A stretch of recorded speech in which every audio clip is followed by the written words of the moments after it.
క్లాస్‌లో public service values గురించి మాట్లాడుకుంటున్నాం. మహాత్మా గాంధీ లెక్చర్‌ని నెక్స్ట్ వీక్ విల్ కంటిన్యూ. ఇవాళ ఎక్కువ మంది స్టూడెంట్స్ వస్తున్నారని we are starting a fresh topic. And that too మీకొచ్చే క్వెషన్స్‌లో ఎక్కువ ఈ పబ్లిక్ సర్వీస్ వాల్యూస్ మీద ఎక్కువ క్వెషన్స్ వస్తున్నాయి. నేను చూస్తే లాస్ట్ కపుల్ ఆఫ్ ఇయర్స్‌గా. సో, ఐ థాట్ మీకు కూడా ఈ టాపిక్ కవర్ అయితే మీకు కాన్ఫిడెన్స్ పెరుగుతుంది ఆన్సర్ చేసేటప్పుడు అని వీఆర్ డిస్కసింగ్ దిస్. సో, మీ ఉద్దేశంలో why values are important? Again same old question. ఎప్పుడు ఎథిక్స్ ఎందుకు ఇంపార్టెంట్, వాల్యూస్ ఎందుకు ఇంపార్టెంట్ అని మనం ఎప్పుడు డిస్కస్ చేసుకుంటున్నట్టే again I'm asking the same question. Why values are important?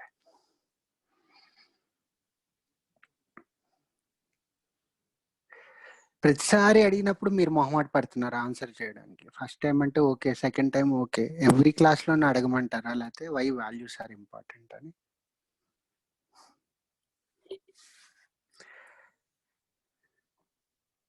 Public సర్వెంట్స్‌కి వాల్యూస్ లేకపోతే ఏం ప్రాబ్లమ్ అవుతుంది? Why values are important? Public సర్వీస్‌లోనూ, ప్రైవేట్ సర్వీస్‌లోనూ ఒకే సెట్ ఆఫ్ వాల్యూస్ ఉంటాయా? ఈవెన్ పబ్లిక్ సర్వీస్‌లో కూడా అన్నిటికీ ఒకే రకమైన వాల్యూస్ ఉంటాయా? ఇప్పుడు బ్యాంకింగ్ ఉంది, పబ్లిక్ సెక్టార్ బ్యాంకింగ్ ఉంది, కోర్ట్స్ ఉన్నాయి, మిలిటరీ ఉంది, లోకల్ గవర్నమెంట్స్ ఉన్నాయి, పార్లమెంట్ ఉంది. ఇట్లా డిఫరెంట్ టైప్స్ ఉన్నాయి. సెబీ ఉంది, ఆర్బీఐ ఉంది. అందరికీ ఒకే సెట్ ఆఫ్ వాల్యూస్ ఉండాలా? అసలు పబ్లిక్ అనంగానే సేమ్ సెట్ ఆఫ్ వాల్యూస్ ఉండాలా? లేకపోతే దేనికి తగిన వాల్యూస్ దానికి ఉంటాయా? అసలు అట్లా పబ్లిక్ అనే పేరుతోటి సపరేట్‌గా ఒక వాల్యూ సిస్టమ్ డిజైన్ చేయాలా? జస్ట్ అకాడమికల్ పర్పస్ కోసం చదువుకుంటున్నామా? లేకపోతే దే హావ్ సమ్ సిగ్నిఫికెన్స్? ఎథిక్స్‌కి ఎందుకు ఇంత ఇంపార్టెన్స్? ఒక పేపర్ కింద సపరేట్‌గా సబ్జెక్ట్‌గా పెట్టాల్సిన అవసరం ఎందుకు వస్తుంది?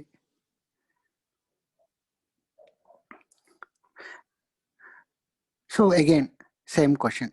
Why values are important? Only public సెక్టార్‌కే ఇంపార్టెంటా? ప్రైవేట్ సెక్టార్‌కి కూడా ఇంపార్టెంటా? వాల్యూస్ లేకుండా ఆర్గనైజేషన్ ఉంటే సక్సెస్ వస్తుందా? ఆర్గనైజేషనల్ సక్సెస్‌కి whether it is public or private, దానికి వాల్యూస్‌కి రిలేషన్ ఉంటుందా?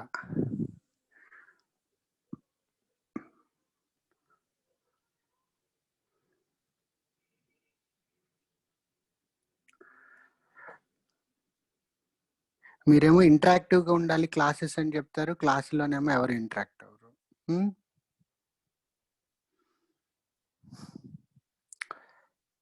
Bhavani, sir, why values are important?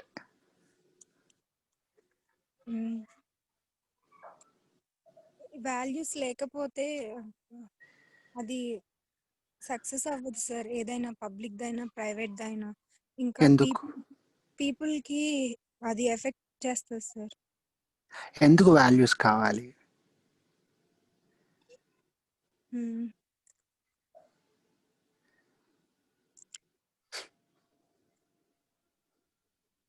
Help us grow and develop. Ram Sai అడుగుతున్నా అంటున్నాడు. ఆర్గనైజేషన్ అంటే ప్రైవేట్ ఆర్గనైజేషన్ కా it helps private organisation to grow and develop?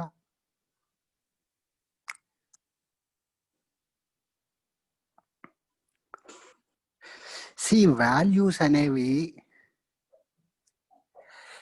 They are guiding frameworks. ఒక person యొక్క పర్సనాలిటీని ఎలా డిఫైన్ చేస్తుందో ఒక ఆర్గనైజేషన్ కూడా వాటికి ఉండే value framework, code of ethics framework ఏదైతే ఉంటుందో that it will determine the value system of that particular organization. దానివల్ల యూజ్ ఏంటి? ఇప్పుడు లాస్ట్ క్లాస్లో ఒక కపుల్ ఆఫ్ క్లాసెస్ ముందులా మన ఎల్టీఎక్స్లోనే కొంతమంది స్టూడెంట్స్ సార్ మీరు లెందీ క్లాసెస్ చెప్తున్నారు, మధ్యలో బ్రేక్ కావాలన్నారు. కొంతమంది ఏమో ప్రీవియస్ క్వశ్చన్స్ మీద ఎక్కువ సేపు క్లాసెస్ చెప్పమన్నారు, కొంతమంది ఏమో థీరీస్ మీద ఎక్కువ క్లాసెస్ చెప్పమన్నారు. సో ఇటువంటి డైలమాస్ కంటిన్యూస్గా జరుగుతూ వస్తూ ఉంటాయి ఏ ఆర్గనైజేషన్లో అయినా డెసిషన్స్ తీసుకునేటప్పుడు. అప్పుడు ఏ బేసిస్ మీద తీసుకోవాలి?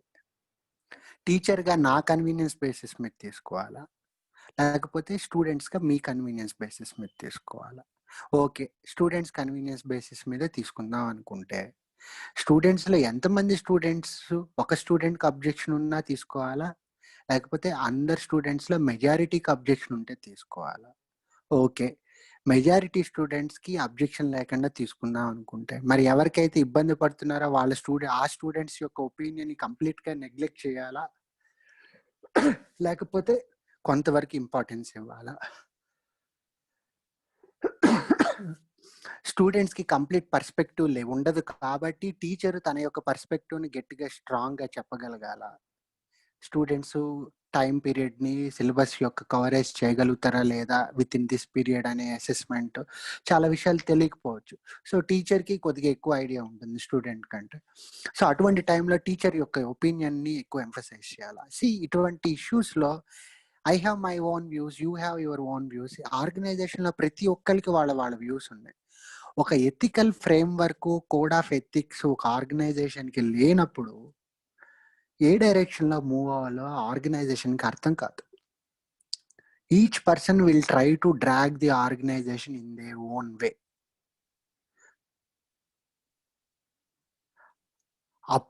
అటువంటప్పుడు ఈ వాల్యూస్ అయితే ఏవైతే ఉన్నాయో they will act as guiding frameworks. ఇప్పుడు టీచర్స్‌గా మేము గూడా ఫ్యాకల్టీతో సురేష్ సార్ మాతో డిస్కస్ చేసేటప్పుడు కూడా ఏదైనా ఒక ఇష్యూ వచ్చినప్పుడు టీచర్‌గా మా ప్రాబ్లమ్స్ చెప్తాం. స్టూడెంట్స్‌గా మీ ప్రాబ్లమ్స్ సార్‌కి చెప్తారు. సో, ఫైనల్లీ డెసిషన్‌కి అరైవ్ అయ్యేటప్పుడు sir Suresh sir our institution is student centric. So, ultimately ఏ ప్రాబ్లమ్ అయినా స్టూడెంట్ సెంట్రిక్‌గానే రిజాల్వ్ అవ్వాలి అనేది సురేష్ సార్ పెట్టిన ఒక వాల్యూ సిస్టమ్. సో, అంటే ఎథిక్స్, వాల్యూస్ ఏవైతే ఉన్నాయో they have very much significance. ఏ ఆర్గనైజేషన్‌లో అయినా డెసిషన్స్ తీసుకుంటూనే పని జరుగుతుంది. కంటిన్యూయస్‌గా డెసిషన్స్ తీసుకుంటూనే ఉంటాం. కింద లెవెల్‌లో ఉండేవాళ్ళు తక్కువ స్థాయిలో డెసిషన్స్ తీసుకుంటారు. లెవెల్ పెరుగుతున్న కొద్దీ వాళ్ళు తీసుకునే డెసిషన్స్ అనే డెప్త్ పెరుగుతుంది, కాంప్లెక్సిటీ పెరుగుతుంది and the number of people who are affected by it will also increase. ఒక ఎకనామిక్ పాలిసీయే తీసుకున్నాము అంటే పూర్‌కి ఎంత ఇంపార్టెన్స్ ఇవ్వాలి? రిచ్‌కి ఎంత ఇంపార్టెన్స్ ఇవ్వాలి? టాప్ 50% పాపులేషన్ గ్రోత్ ఇంపార్టెంటా? బాటమ్ 20% పాపులేషన్ గ్రోత్ ఇంపార్టెంటా? ఒక కేక్ ఉందంటే ఆ కేక్‌ని ముక్కలు ముక్కలుగా చేసి అందరికి ఈక్వల్‌గా ఇవ్వడం ఇంపార్టెంటా? లేకపోతే కేక్ సైజ్‌ని పెద్దది చేసి ఒక చిన్న ముక్కని తక్కువగా వాళ్ళకి ఇచ్చినా సరే అంటే cake let's say 100 centimetres cake ఉంది.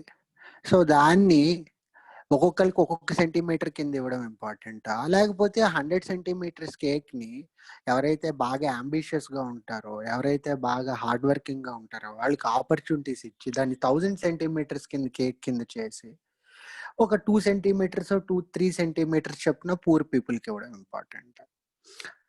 సో, ఈ వాల్యూస్ దట్ టు పబ్లిక్ అడ్మినిస్ట్రేషన్‌కి ఉండాల్సిన వాల్యూస్, పొలిటికల్‌గా ఉండాల్సిన వాల్యూస్ లేకుండా మనం డెసిషన్ తీసుకోవడం అనేది it's almost very difficult. Very difficult. So, ఎక్కువగా డైలమాస్ వచ్చేస్తాయి. మోరల్‌గాను, ఎథికల్‌గాను. ఏ డెసిషన్ తీసుకోవాలన్నా ప్రాబ్లమ్‌గానే ఉంటుంది. ఎందుకంటే ఇప్పుడు నేనొక వ్యూ చెప్తాను. టీచర్‌గా నా వ్యూని యాక్చువల్లీ సురేష్ సార్ యాక్సెప్ట్ చేయాలి. And my views have equal importance. ఎందుకంటే నన్ను ఫ్యాకల్టీగా ఆయన కంటిన్యూ చేయాలి అంటే నన్ను ఇబ్బంది పెట్టకూడదు. అలాగే స్టూడెంట్స్ మీరు ఇన్‌స్టిట్యూట్‌ని నమ్మి మీరు కంటిన్యూయస్‌గా స్టూడెంట్‌కి లాయల్టీ ఇవ్వాలన్నా, ఉండాలన్నా, మీ లెర్నింగ్ కంటిన్యూగా అవ్వాలన్నా మీకు ఇంపార్టెన్స్ ఇవ్వాలి. సో, ఎప్పటికప్పుడు ఒకసారి నాకు వాల్యూ ఇచ్చి, ఒకసారి మీకు వాల్యూ ఇస్తే కన్‌ఫ్యూజన్ వస్తుంది. ఏంటి సార్ ఒక్కొక్కసారి టీచర్ చెప్పింది వింటారు, ఒక్కొక్కసారి స్టూడెంట్ చెప్పింది వింటారు. ఆయన ఏ డెసిషన్స్ తీసుకుంటున్నారు ఒక బేసిస్ ఉండదా అనుకుంటారు.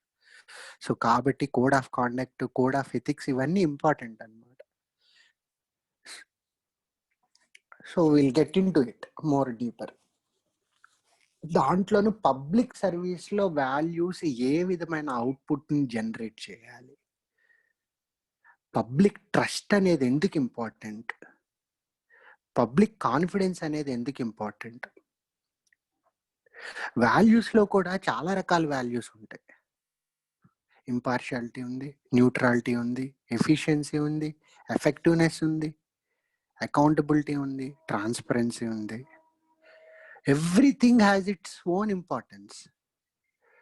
ఎవరి కాటికి చూసుకుంటే బాగుంటుంది. బట్ ఆ రెండింటి మధ్య కాంపిటీషన్ వస్తే, ఇప్పుడు రైట్ టు ఇన్ఫర్మేషన్ యాక్టే ఉంది, దాని మూలంగా ట్రాన్స్పరెన్సీ పెరుగుతుంది, ఎఫిషియన్సీ తగ్గిపోద్ది, అనవసరంగా ఎక్కువ రికార్డ్స్ మెయింటైన్ చేయాల్సి వస్తుంది.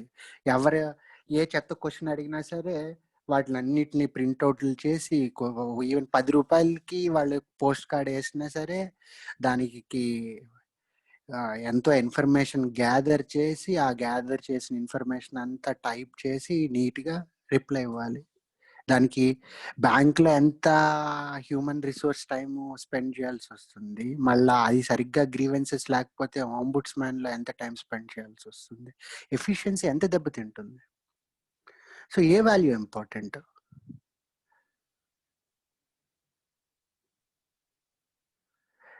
అలాగే వాల్యూస్ అంటే just positive value, negative value అలా మీరు ఊహించుకుంటున్నారమ్మా. అలా ఏమి ఉండదు. కాన్ఫిడెన్షియాలిటీ ఉంది. కాన్ఫిడెన్షియాలిటీ అనేది పాజిటివ్ వాల్యూ, నెగిటివ్ వాల్యూ? ఒక డాక్టర్ దగ్గరికి వెళ్ళినప్పుడు డాక్టర్ పేషెంట్ని నమ్మి కొన్ని ఇన్ఫర్మేషన్, పర్సనల్ ఇన్ఫర్మేషన్ లీక్ చేస్తారు, లేకపోతే ఇన్ఫర్మేషన్ షేర్ చేస్తారు. అటువంటప్పుడు బయటికి చెప్పడం ఇంపార్టెంటా? లేదు, కాన్ఫిడెన్షియాలిటీ కాదు, transparency ఇంపార్టెంటా? See, value as per se, do not think value is a negative thing or a positive thing. They are just values. Ethical decision making, unethical decision making ఉంటుంది, కానీ positive values, negative values అలా ఉండవు. ఆ particular వాల్యూని మీరు importance ఇస్తున్నారు. Again మళ్ళా with time change అవుతూ ఉంటాయి ఆ వాల్యూస్. పబ్లిక్ అడ్మినిస్ట్రేషన్లో వాల్యూస్ చేంజ్ అవుతూ ఉంటాయి. ఆ కొత్త వాల్యూస్కి ఇంపార్టెన్స్ వస్తుందా, ఇంతకు ముందు ఉండే వాల్యూస్కి ఇంపార్టెన్స్ ఉందా? ఈ గవర్నెన్స్ వచ్చింది, బర్త్ సర్టిఫికేట్, డెత్ సర్టిఫికేట్ ఇవన్నీ టెక్నాలజీ ద్వారా ప్రింట్అవుట్ చేసుకోగలుగుతున్నాం. అప్పుడు కూడా ట్రాన్స్పరెన్సీ హైయెస్ట్ వాల్యూ పెడతామా? డోర్ డెలివరీ లేకపోతే సింపుల్గా వాళ్ళు ప్రింట్అవుట్ తీసుకునేకి విపరీతమైన కష్టం లేకుండా యూజర్ ఫ్రెండ్లీగా ఉండే సాఫ్ట్వేర్ డిజైన్ చేయడం అనేది మోర్ ఇంపార్టెంట్ వాల్యూ అవుతుంది. సో వాల్యూస్ కూడా కంటిన్యూస్గా చేంజ్ అవుతూ ఉండాలి. అటువంటి టైంలో ఏంటిది మీకు కొత్త వాల్యూ ఏమొస్తుంది? ఇన్నోవేషన్ వస్తుంది. ట్రాన్స్పరెన్సీ కంటే ఇన్నోవేషన్ ఇంపార్టెంట్ అవుతుంది. సో ఈ బ్రాడ్ ఫ్రేమ్ వర్క్ తోటి విల్ గెట్ మోర్. ఇప్పుడు నేను చెప్పిన కంటెంట్ విల్ స్లోలీ ఎలాబరేట్. ఇక్కడి వరకు నేను చెప్పింది మీకు అర్థమవుతుందా? అర్థమైందా? ఏమైనా క్వశ్చన్స్ ఉన్నాయా?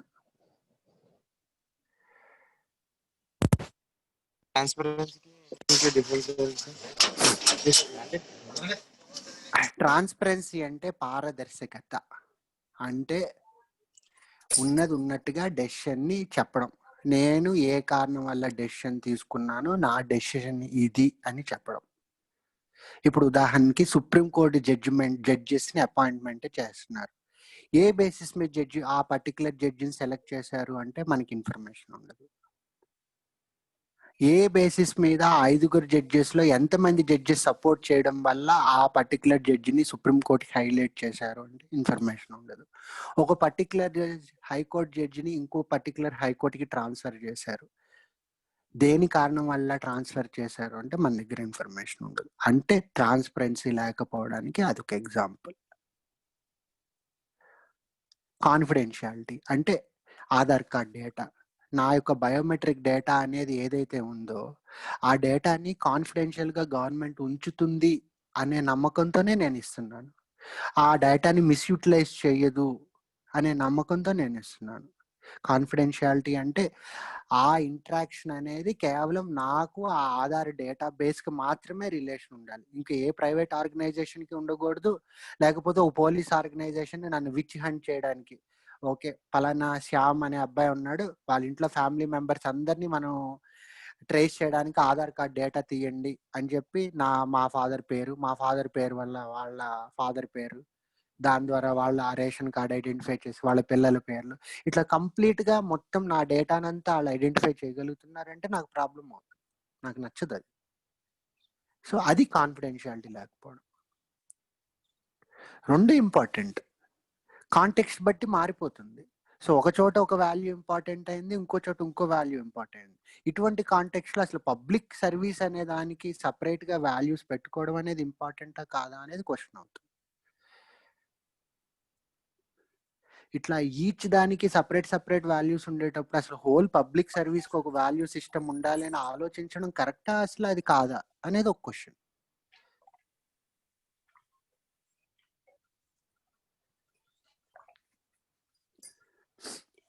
అర్థమైందా?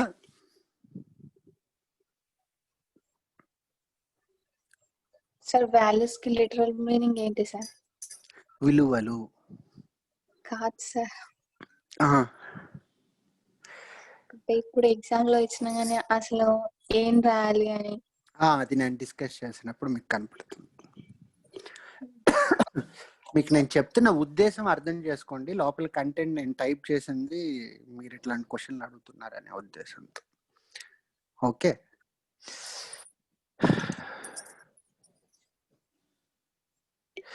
see why values are important. Values అనేవి they are components of organisational culture. Organisation అంటే ఏదైనా ఒక సంస్థ, అది పబ్లిక్ సంస్థ అవ్వచ్చు, ప్రైవేట్ సంస్థ అవ్వచ్చు, దాని కల్చర్ని it is instrumental in determining, guiding and informing behaviour. అంటే ఏంటి? డిటర్మైనింగ్ ది బిహేవియర్ అంటే నేను ఏ విధంగా నడుచుకోవాలి అనే క్వశ్చన్కి ఆన్సర్ ఆ వాల్యూ సిస్టమ్ మీద ఆధారపడి ఉంటుంది. సురేష్ సార్ క్లియర్ గా ఇన్స్ట్రక్షన్ ఇచ్చారు, LTX should be student centric. Syllabus late అయినా సరే పర్లేదు, స్టూడెంట్ కి అర్థం అవడం అనేది ఇంపార్టెంట్. సిలబస్ కంప్లీట్ చేయడం కంటే సిలబస్ అర్థం అవడం ఇంపార్టెంట్. ఆ రెండు వాల్యూస్ లో దీనికి హయ్యర్ ప్రయారిటీ ఇచ్చారు. అంటే it is what that determines LTX, it is what that guides the teachers philosophy. మేము టీచ్ చేసేటప్పుడు ఈ ప్రిన్సిపల్స్ బేసిస్ మీద నా యొక్క పర్సనల్ వాల్యూ సిస్టమ్ ఏదున్నా, నా ప్రకారం శ్యామ్ యాజ్ ఎ టీచర్కి ఏ వాల్యూ సిస్టమ్ ఉన్నా, it is the LTX value that it should be student centric.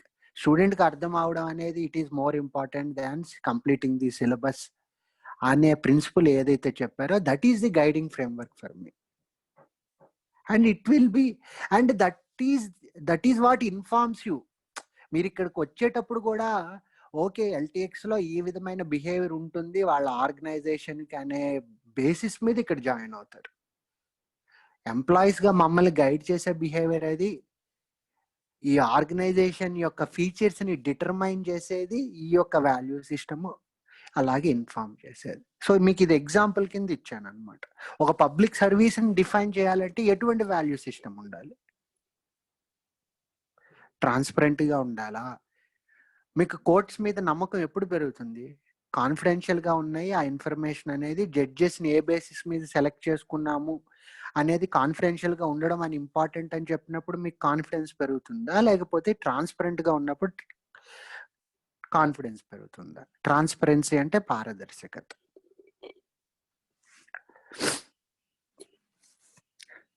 So bureaucrats అంటే ఇట్లా ఎవరైతే ఇట్లా పబ్లిక్ సర్వీస్ లో ఎంప్లాయ్ అయి ఉంటారో వాళ్ళని బ్యూరోక్రట్స్ అంటారు. So adherence to higher level public services అనేది it will generate public trust, confidence అంటే పబ్లిక్ సర్వెంట్స్, ఒక ఐఏఎస్ ఆఫీసర్ అవనివ్వండి, ఒక కోర్టులో సుప్రీం కోర్ట్ జడ్జి అవనివ్వండి, లేకపోతే ఒక పబ్లిక్ ప్రాసిక్యూటర్ అవనివ్వండి, ఒక గవర్నమెంట్ డాక్టర్ అవనివ్వండి, ఒక పబ్లిక్ సెక్టర్ ఎంప్లాయీ అవనివ్వండి, ఎవరైనా హయ్యర్ పబ్లిక్ సర్వీస్ వాల్యూస్ని అయితే అడ్హియర్ చేస్తారో అంటే వాటి ప్రకారం నడుచుకుంటూ ఉంటారో అప్పుడు పబ్లిక్ ట్రస్ట్, కాన్ఫిడెన్స్ ఎక్కువ అవుతుంది. పబ్లిక్ ట్రస్ట్, కాన్ఫిడెన్స్ ఎందుకు ఇంపార్టెంట్ ఎవరైనా చెప్తారా?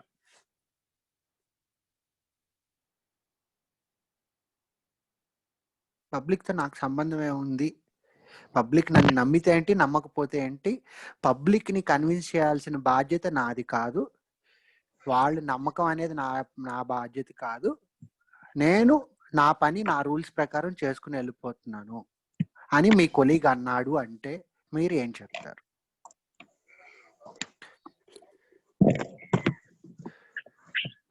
చాలా బ్రీఫ్ గా చెప్పాలి ఉషా.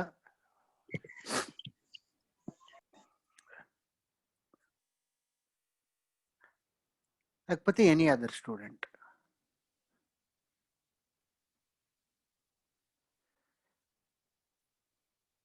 ఎందుకు పబ్లిక్ ట్రస్ట్ అంటే ఇంపార్టెంట్? మీకు ఈ క్వశ్చన్ ఈ టాపిక్ మీద నేను స్పెసిఫిక్ గా అడుగుతున్నాను, అది కూడా without sowing my content, is because that understanding is very much important. మీరు ఆన్సర్స్ చేసేటప్పుడు ఎన్నో క్వశ్చన్స్ కి ఆన్సర్ దీని నుండే వస్తుంది. ఫండమెంటల్ రైట్స్ ఎందుకు ఉండాలి అన్నా దీనికి లింక్ చేసి రాయొచ్చు. వాల్యూస్ ఎందుకు ఉండాలన్నా మీరు దీనికి లింక్ చేసి రాయొచ్చు. యాక్ట్స్ లో రైట్ టు ఇన్ఫర్మేషన్ యాక్ట్ లాంటి యాక్ట్స్ ఎందుకు ఉండాలన్నా మీరు లింక్ చేసి రాయొచ్చు. Okay, that is why I'm asking. Yeah sir, దేశం అంటే మట్టి కాదు, దేశం అంటే మనుషులు అన్నారు కదా సార్. అంటే ఒక వ్యక్తి ఒక్కడే సమాజం కాదు కదా సార్, సమాజంలో అలాంటి వ్యక్తులు చాలా మంది ఉంటారు కదా సార్. ఓకే ఉషా, నువ్వు చెప్పిన పాయింట్ నాకు అర్థమైంది. ఇంకెవరికైనా అర్థమైందా? దానికి లింక్ ఏమైనా ఉందా? ఉషా ఏదైతే చెప్తుందో ఆ క్వశ్చన్ కి నేను అడిగిన క్వశ్చన్ కి, ఆ ఆన్సర్ కి నేను అడిగిన క్వశ్చన్ కి లింక్ ఉందా?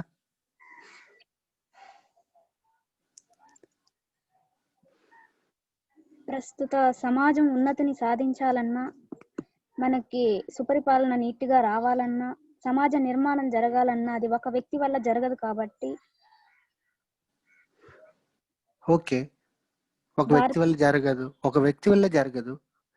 నా పని, నేను పబ్లిక్ సర్వెంట్ గా నా పని నేను తప్పుడు పని చేస్తున్నానని నేను చెప్పలేదే. నేను చెప్పిన క్వశ్చన్ సింపుల్. నేను చేసే పని పబ్లిక్ కన్విన్స్ అవ్వాల్సిన అవసరం లేదు, నాకు తెలుసు నేను చేసే పని రైట్ అని. సో కాబట్టి నేను చేస్తున్నాను అని ఒక కొలీగ్ చెప్తుంటే అతను కరెక్టేగా చేస్తున్నాడు, సమాజ వృద్ధికే చేస్తున్నాడు.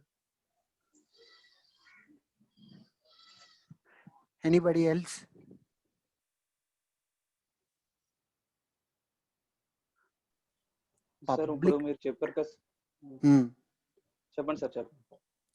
పబ్లిక్ ట్రస్ట్, పబ్లిక్ కాన్ఫిడెన్స్ అనేది ఎందుకు ఇంపార్టెంట్?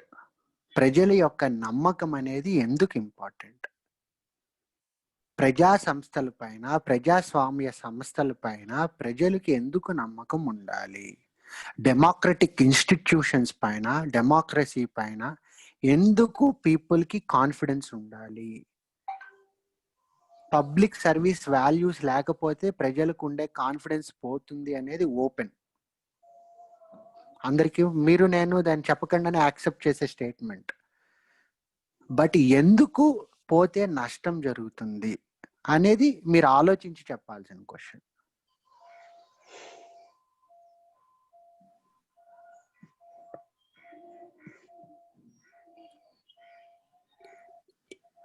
సార్, ప్రభుత్వ వ్యవస్థలపై ప్రజల నమ్మకాన్ని ఉంటేనే కదా సార్, అంటే పరిపాలకులు, అధికారులు వ్యక్తిగత ఇష్టాలు, వైఖరి అవన్నీ ఉంటాయి కదా సార్. అవన్నీ లేకోకుండా కార్యాలయాల్లో మీరు చెప్పినట్టుగా పారదర్శకతను, జవాబుదారీతనాన్ని పెంపొందించాలి కదా సార్.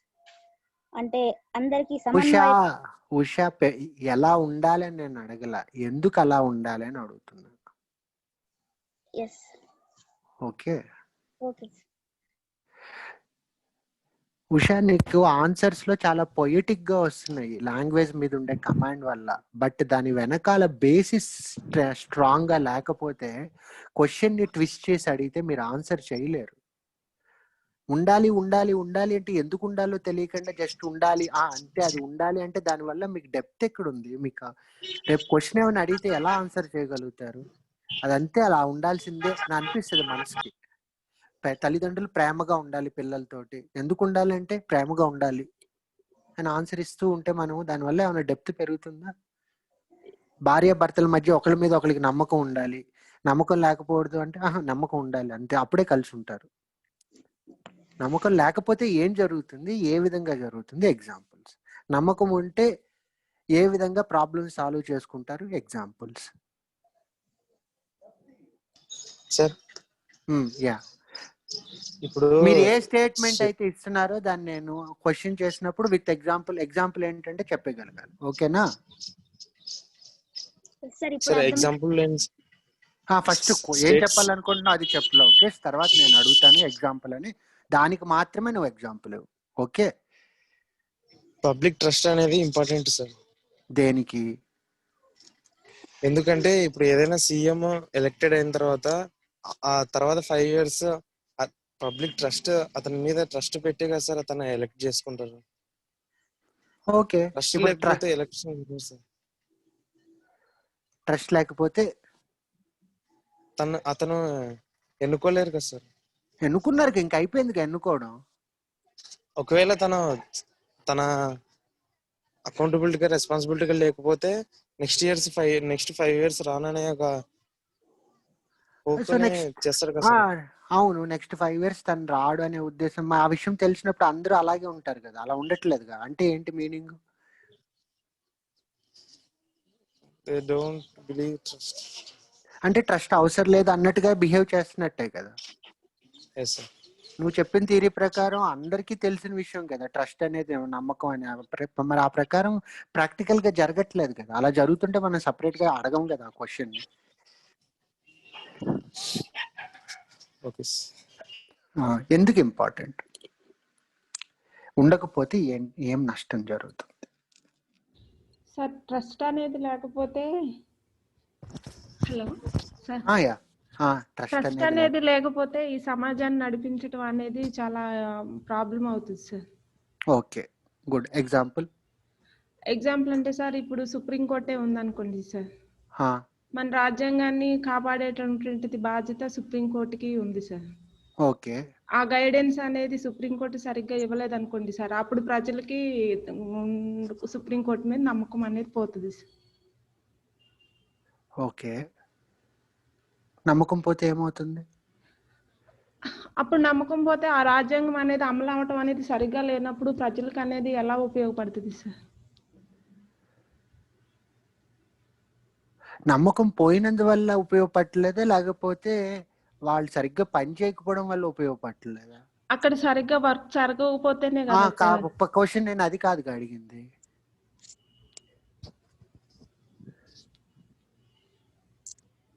సార్ దగ్గర వరకు వచ్చావు లక్ష్మి, బట్ కొద్దిగా థింక్ చేయాలి. Surekha, tell me.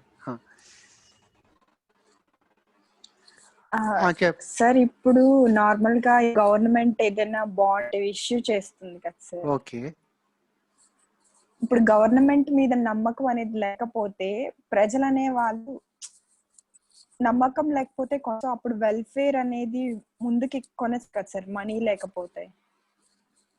అర్థం కాలేదు, ఇంకా మోర్ డీపర్ గా.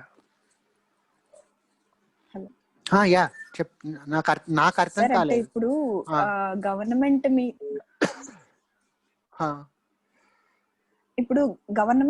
గవర్నమెంట్ ఇప్పుడు మనీ లేని పరిస్థితుల్లో బాండ్స్ అలాంటివి ఇష్యూ చేస్తుంది కదా సార్. ఓకే, బాండ్స్ ఇష్యూ చేస్తుంది. ఇప్పుడు ప్రజలకి నమ్మకం లేకపోతే వాళ్ళు ఇన్వెస్ట్ చేయడం మానేస్తారు కదా సార్. ఓకే, అంటే గవర్నమెంట్ మీద నమ్మకం అంటే నీ ఉద్దేశంలో అప్పుడు ప్రజలకి జరిగిన ప్రోగ్రామ్స్ ఆగిపోతాయి కదా సార్. ఫైనాన్షియల్ గా నమ్మకం లేకపోవడం అంటే ఫైనాన్షియల్ స్ట్రెంగ్త్ ఆఫ్ గవర్నమెంట్ మీద నమ్మకం లేకపోతే గవర్నమెంట్ లో ఎగ్జాంపుల్ గా. ఓకే, ఇంకా పాలసీ విషయంలో ఇంకేం ఎగ్జాంపుల్స్ ఇవ్వచ్చు? నాన్ ఫైనాన్షియల్ ఏమైనా ఇవ్వచ్చా సార్?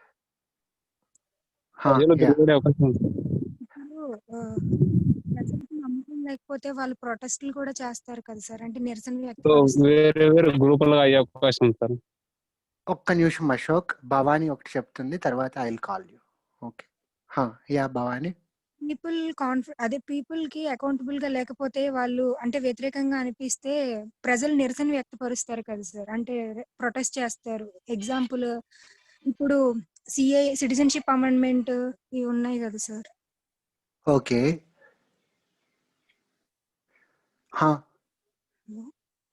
యా చెప్పు భవాని. సిటిజన్షిప్ అమెండ్మెంట్ యాక్ట్ అంటే ఉంది. పీపుల్ కి అకౌంటబుల్ గా ఉండాలి సార్. వాళ్ళకి వెల్ఫేర్ చేస్తున్నాం అనే కాన్ఫిడెన్స్ పీపుల్ లో బిల్డప్ చేయాలి సార్. లేకపోతే వాళ్ళు వ్యతిరేకంగా నిరసనలు చేయడం అలా కూడా చేస్తారు.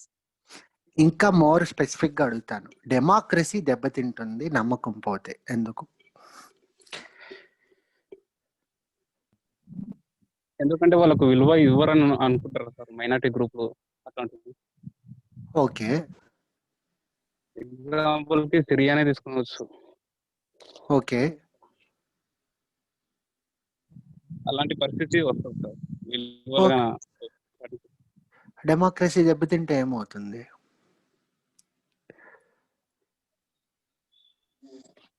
నియంత్రిత పాలన లేకపోతే సైనిక పాలన వస్తే వచ్చింది, ఏం పోయింది?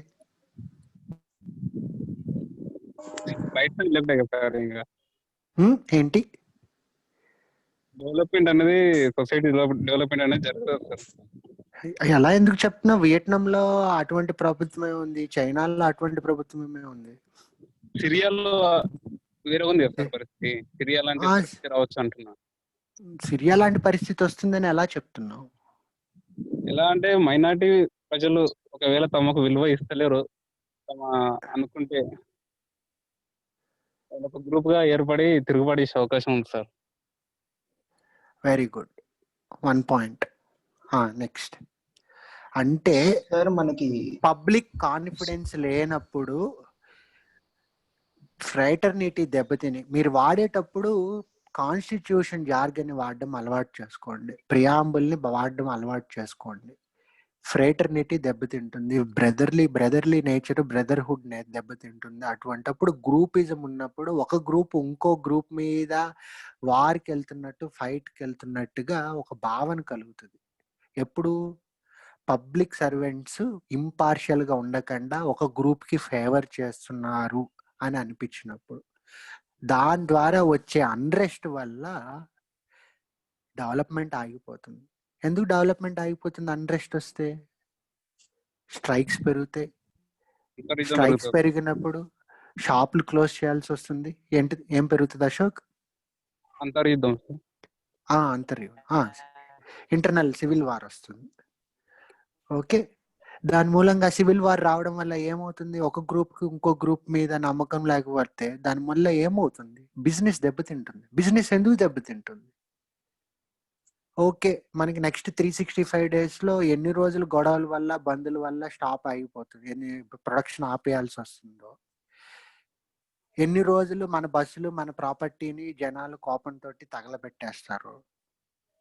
సో దాని మూలంగా వాళ్ళు ఇన్వెస్ట్మెంట్ చేసేటప్పుడు ఇంతకుముందు 10% ప్రాఫిట్ వస్తే చాలు అనుకునే వాళ్ళు, అమ్మో అంత రిస్క్ మనం తీసుకోవాలంటే 50% ప్రాఫిట్ వస్తేనో 100% ప్రాఫిట్ వస్తే కానీ మనం ఇంత క్యాపిటల్ ఇన్వెస్ట్ చేయకూడదు అనుకుంటారు. లా అండ్ ఆర్డర్ మెయింటైన్ చేయడానికిను బిజినెస్ ఎన్విరాన్మెంట్ కి విపరీతమైన లింక్ ఉంటుంది. ఎక్కడైతే స్టేబుల్ గవర్నమెంట్ ఉంటుందో, ఎక్కడైతే లా అండ్ ఆర్డర్ బాగుంటుందో అక్కడ ఇన్వెస్ట్మెంట్ క్లైమేట్ ఉన్నట్టు.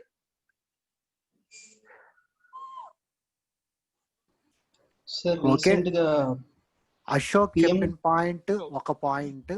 ఇంపార్షియల్ గా ఉండే వాల్యూ సిస్టమ్ కాకుండా పార్షియల్ గా ఉండే వాల్యూ సిస్టమ్ ఉంటే అంతర్యుద్ధం జరిగేకి అవకాశం ఉంటుంది. సో పబ్లిక్ కి ఇంపార్షియల్ గా ఉన్నారు గవర్నమెంట్ అనే భావన కలగడం ఇంపార్టెంట్ అనేది ఒక పాయింట్ అశోక్ చెప్పింది. Next sir PM cares the కూడా ఎగ్జాంపుల్ గా తీసుకోవచ్చు సార్. PM cares fund.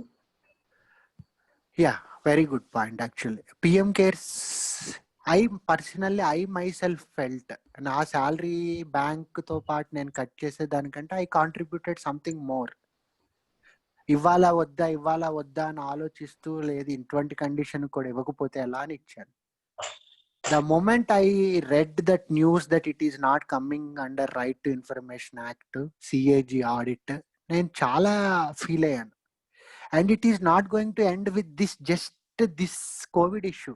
రేపు ఏ నేషనల్ ఎమర్జెన్సీ వచ్చినా సరే వాలంటరీగా పిఎంకి కాంట్రిబ్యూట్ చేసేది it will come down as a citizen of India. నాలాంటి వాళ్ళు ఎంతో మంది ఉంటారు. దానివల్ల నష్టపోయేది ఎవరు? పీపుల్ నష్టపోతే డెమోక్రటిక్ లీడర్స్ నష్టపోతారు. పీపుల్ నష్టపోతే ఇంకేం జరుగుతాయి? ఒక పాయింట్. పిఎం కేర్స్ కూడా ఒక good example. Thank you. Next ఈ జిఎస్టీ కూడా ఒక ఎగ్జాంపుల్ సార్ తీసుకోవచ్చు రీసెంట్ గా సార్. మనకి సెంట్రల్ ఇవ్వలేదు కానీ సార్, సెస్ అమౌంట్ ఇది స్టేట్స్ కి ఇవ్వలేదు కానీ సార్. జిఎస్టి అనేది ఫెడరలిజం ఎఫెక్ట్ అవుతుంది. దాంట్లో ట్రస్ట్ అనేది పీపుల్ గురించి కాదు, it is trust between central government and state governments. ఇప్పుడు మనం దాని గురించి మాట్లాడట్లేదు. But again it is also an important issue. ఒకసారి కమిట్మెంట్ గవర్నమెంట్ ఇచ్చిన తర్వాత దాన్ని మీట్ కాకపోతే సెంట్రల్ గవర్నమెంట్ నెక్స్ట్ టైం ఏ యొక్క ఫెడరలిజం ఎఫెక్ట్ చేసే ఏ పాలసీకి గవర్నమెంట్ కి సపోర్ట్ చేయరు స్టేట్ గవర్నమెంట్స్. వ్యాట్ యొక్క సక్సెస్ చూసి జిఎస్టీకి ఆమోదం ఇచ్చారు. VAT was a successful thing. State governments central government కలిసి డెసిషన్ తీసుకున్న ఆస్పెక్ట్స్ లో వ్యాట్ ఒకటి. జిఎస్టీని వీళ్ళు ఈ షార్ట్ టర్మ్ బెనిఫిట్ కోసం ఈ గవర్నమెంట్ ఏదైతే చేస్తుందో లాంగ్ టర్మ్ లో మన ఎంటైర్ ఫెడరల్ పాలిటీ దెబ్బతింటుంది.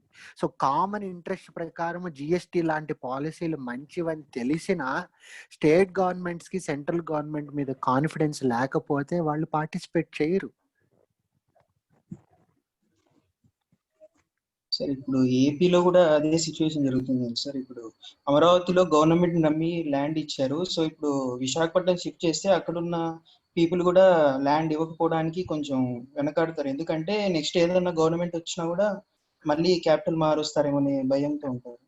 Yeah, very good. సో అందుకనే పబ్లిక్ సర్వీస్ లో పబ్లిక్ డెసిషన్స్, గవర్నమెంట్ మంచిదైనా చెడ్డదైనా ఒక డెసిషన్ తీసుకున్న తర్వాత ఆ కంటిన్యూటీ అనేది ఇంపార్టెంట్. అది కూడా ఒక value.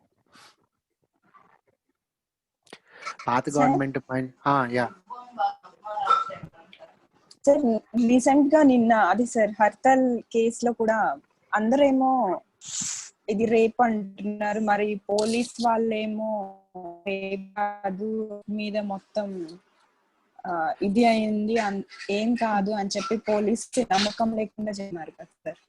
Yeah Bhargavi, that is a good example. But దానిపైన సాలిడ్ గా నువ్వు ఆన్సర్ రాయడానికి ఇంకా కంటెంట్ బయటికి రాల.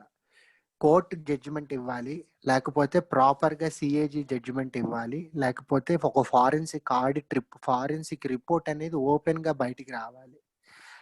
అప్పటి వరకు మీడియాలో ఉండే ఎలిగేషన్స్ యూజ్ చేసి మాత్రం మీరు ఎప్పుడు ఎగ్జామ్ లో ఆన్సర్స్ ఇవ్వద్దు.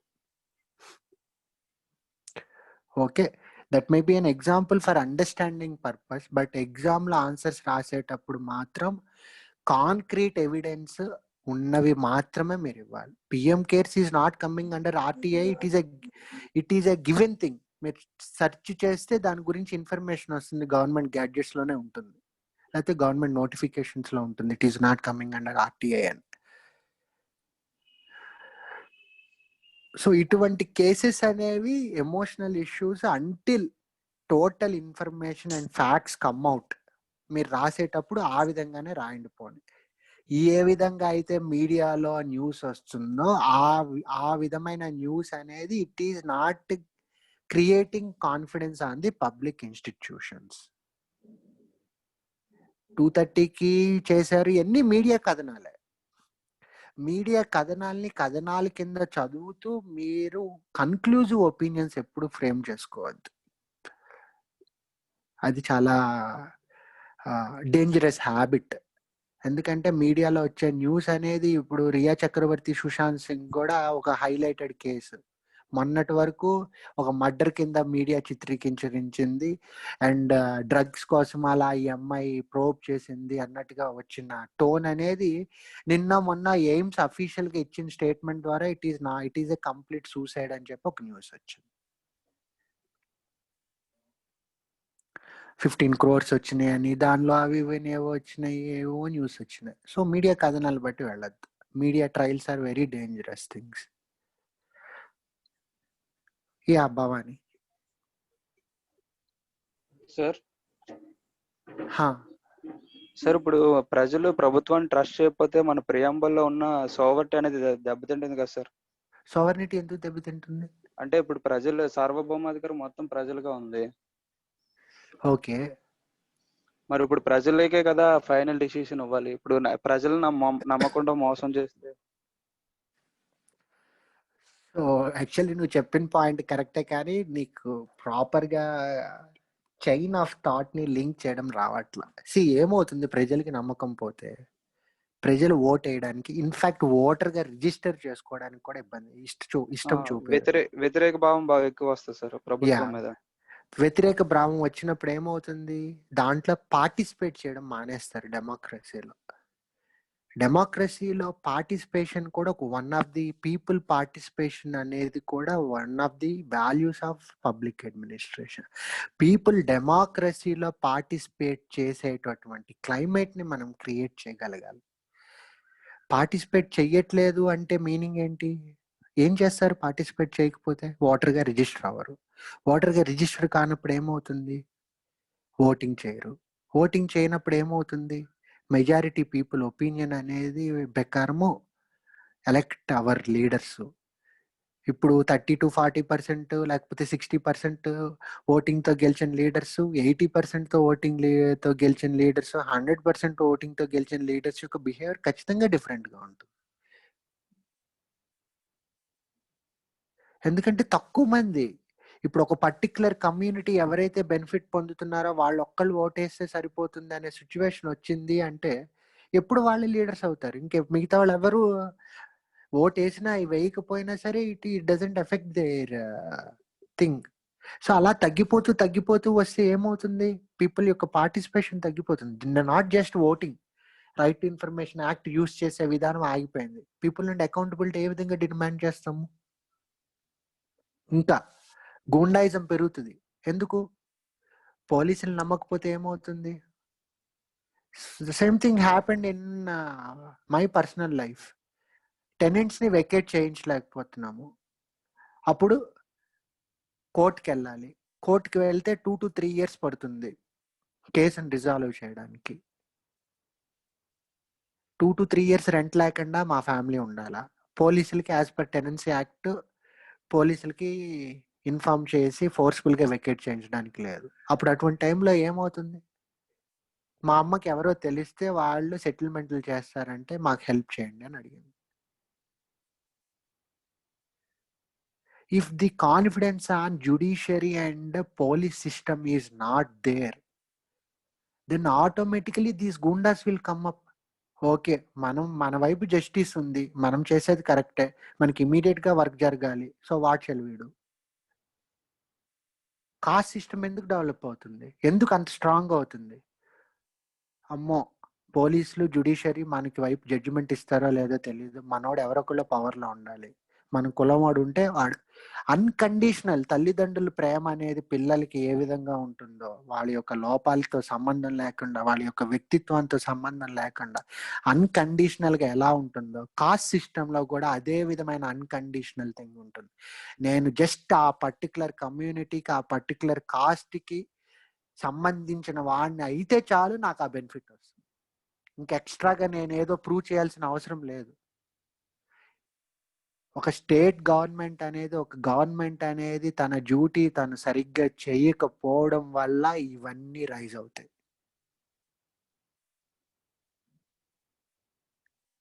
So public service, public trust, confidence అనేది చాలా చాలా ఇంపార్టెంట్. వేటికైతే అదర్ వాల్యూస్ ఉంటాయో, ఇప్పుడు ఉదాహరణకి ఎఫిషియన్సీ అనేది మోర్ ఇంపార్టెంట్ అయ్యే చోట్ల ఏం చేయాలి?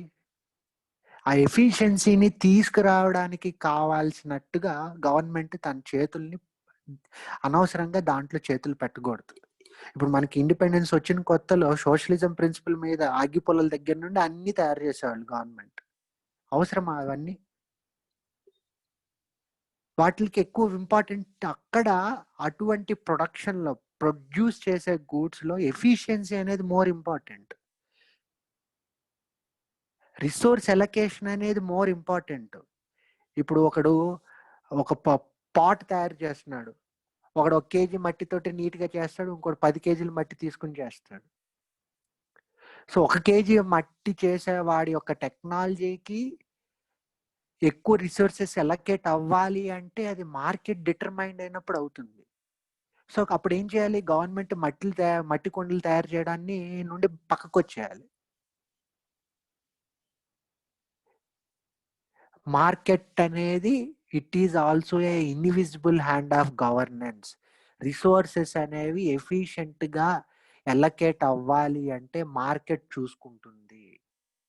ఇప్పుడు మీరే షర్ట్ కొనాలి, ఒక పర్టికులర్ బ్రాండ్ లో మంచి షర్ట్స్ తక్కువ రేట్కి వస్తున్నాయి 700 రూపీస్కి. ఇంకో దాంట్లో మంచి బ్రాండ్ ఉంది, ఇంతకు ముందు అంతా మంచి పేరు ఉంది, 1000 రూపీస్ ఉంది. మీరు ఏం చేస్తారు, ఆటోమేటిక్ గా 700 రూపీస్ కొనుక్కుంటారు. అప్పుడు ఏమవుతుంది, మీ డబ్బులు పబ్లిక్ దగ్గర ఉండే డబ్బులన్నీ ఎవరి దగ్గరికి వెళ్తున్నాయి, 700 రూపీస్ వాడి దగ్గరికి వెళ్తున్నాయి, ఆ షర్ట్ తయారు చేసేవాడి దగ్గరికి. అప్పుడు ఏమవుతాయి, రిసోర్సెస్ అన్ని ఏమవుతున్నట్టు, ఎంటైర్ రిసోర్సెస్ అనేవి ఆ 700 రూపీస్ షర్ట్ తయారు చేసేవాడికి వెళ్తున్నట్టు. గవర్నమెంట్ చూస్ చేయట్లే ఎవరు విన్నరు, ఎవరు మంచోడు, ఎవరికి డబ్బులు ఇవ్వాలి, ఎవరి ఇండస్ట్రీని మనం ఫేవరబుల్ గా చూడాలి. It is the market which is determining. So కాబట్టి ఏవైతే కంప్లీట్ గా పబ్లిక్ సర్వీసెస్ అవి మాత్రమే మన దగ్గర ఉంచుకుని మిగతావన్నీ సాధ్యమైనంత వరకు మార్కెట్కి ఇచ్చేయాలి. లేకపోతే ఇప్పుడు బర్త్ సర్టిఫికెట్స్, డెత్ సర్టిఫికెట్స్ ఇవన్నీ ఈ గవర్నెన్స్ ద్వారా అవుతున్నాయి. సో డిజిటల్ గా ఈజీ వేలో తీసుకోగలిగేటట్టు పబ్లిక్ ఇంటరాక్షన్ ని తగ్గించేసేయడం. సో అప్పుడు కరప్షన్ చేయడానికి తగ్గిపోతాయి ఛాన్సెస్.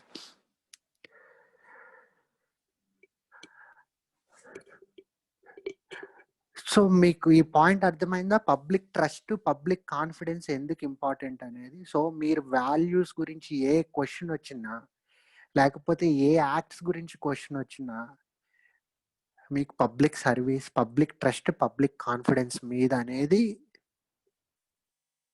మీరు టచ్ చేయాలి. సో కాబట్టి ఏ వాల్యూస్ అయితే పబ్లిక్ ట్రస్ట్ ని, పబ్లిక్ కాన్ఫిడెన్స్ ని పెంచుతాయో ఆ వాల్యూస్ అనేవి అటువంటి వాల్యూస్ పబ్లిక్ ఇంట్రెస్ట్ తో ఉండే వాల్యూస్, ఆ వాల్యూస్ అనేవి మీరు ఏర్పరచుకోవాలి. సో ఇప్పుడు కాన్ఫిడెన్షియాలిటీ ఇంపార్టెంటా, ట్రాన్స్పరెన్సీ ఇంపార్టెంటా అంటే ఆ పర్టికులర్ కాంటెక్స్ట్ కి పబ్లిక్ ట్రస్ట్ మీ పైన పెరగాలి అంటే ఏం చేస్తే మీకు నమ్మకం పెరుగుతుంది పబ్లిక్ కి. ట్రాన్స్పరెంట్ గా ఉంటే పెరుగుతుందా, లేకపోతే కాన్ఫిడెన్షియల్ గా ఉంటే పెరుగుతుందా? It is context dependent. But ultimate aim మీకు పబ్లిక్ ట్రస్ట్ పెరగడం.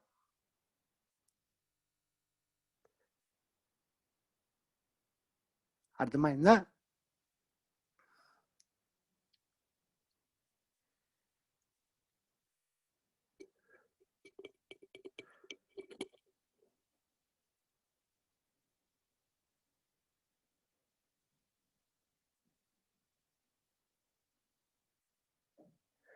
See, for bureaucracies, adherence to high-level public service values can generate substantial public trust and confidence.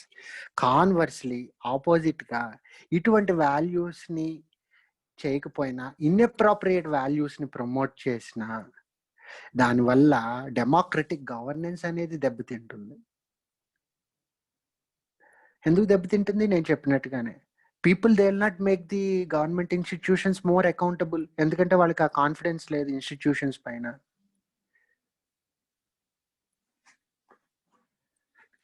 People participation తగ్గిపోతుంది, లీడర్స్ యొక్క లెజిటిమసీ తగ్గిపోతుంది. లీడర్స్ యొక్క legitimacy ఎప్పుడైతే తగ్గిపోతుందో అప్పుడు వాళ్ళు long term actions తీసుకోలేరు. ఇప్పుడు నరేంద్ర మోడీ యొక్క లెజిటిమసీ అంత స్ట్రాంగ్ గా ఉంది కాబట్టే డిమానిటైజేషన్ అవనివ్వండి, జిఎస్టీ అవనివ్వండి, whatever reforms, farm bills reforms అవనివ్వండి, whatever reforms he is trying to push through, he is able to do. ఎందుకంటే ఆయన ఒక లెజిటిమేట్ లీడర్ అనే ఉద్దేశంతో మిగతా వాళ్ళందరూ గట్టిగా మాట్లాడలేకపోతున్నారు. The same thing is happening in Andhra also. జగన్కి వచ్చిన ఓట్స్ అనేవి ఎంత స్ట్రాంగ్ గా ఉన్నాయి వల్ల హీఈస్ హ్యావింగ్ దట్ లెజిటిమసీ. ఒక లాంగ్ టర్మ్ వ్యూ తీసుకుని ఒక డెసిషన్ మీరు తీసుకోవాలి అంటే పబ్లిక్ ఇన్స్టిట్యూషన్ గా ఆ లీడర్స్ కి లెజిటిమసీ ఉండాలి. ఆ లెజిటిమసీ ఎప్పుడు దేని ద్వారా వస్తుంది? పీపుల్ పార్టిసిపేట్ చేస్తేనే వస్తుంది. People should give that authority.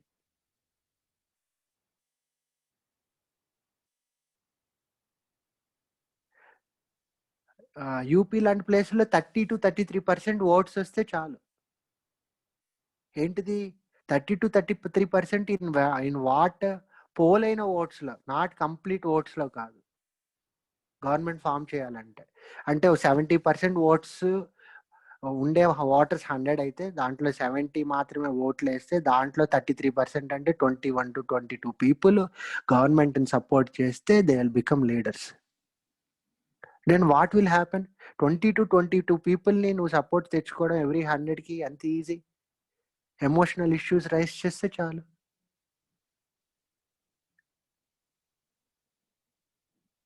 So public trust అనేది చాలా చాలా ఇంపార్టెంట్.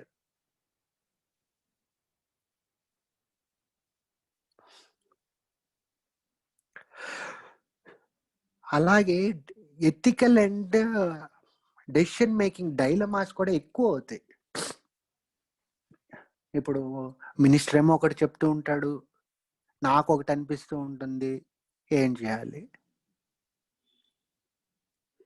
సో ఇటువంటి డైలమాస్, క్లారిటీ లేనప్పుడు డైలమాస్ వస్తాయి. ఇప్పుడు మొన్న లాస్ట్ క్లాస్లోనే అజయ్ అడిగాడు, సార్ నాకు బ్రేక్ కావాలి అని. సో అప్పుడు ఆ వాల్యూస్ని, అతను అడిగిన క్వశ్చన్ని నేను ఎలా హ్యాండిల్ చేయాలి? మెజారిటీ ప్రిన్సిపల్ ప్రకారం హ్యాండిల్ చేయాలి, అదొక వాల్యూ.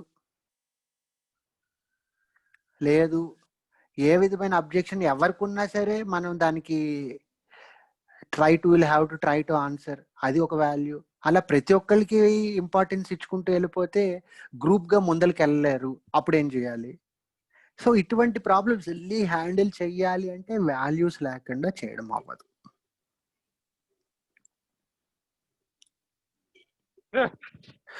సో ఈ ethical dilemmas, moral dilemmas act చేసే వాళ్ళకి కూడా ఓకే, కోడ్ ఆఫ్ కాండక్ట్ ప్రకారం, ఈ కోడ్ ఆఫ్ ఎథిక్స్ ప్రకారం ఇది రైట్ బిహేవియర్, నేను దాని ప్రకారమే నడుచుకుంటున్నాను. సో కాన్ఫిడెంట్ గా యాక్ట్ చేయగలుగుతాడు ఆ పర్సన్.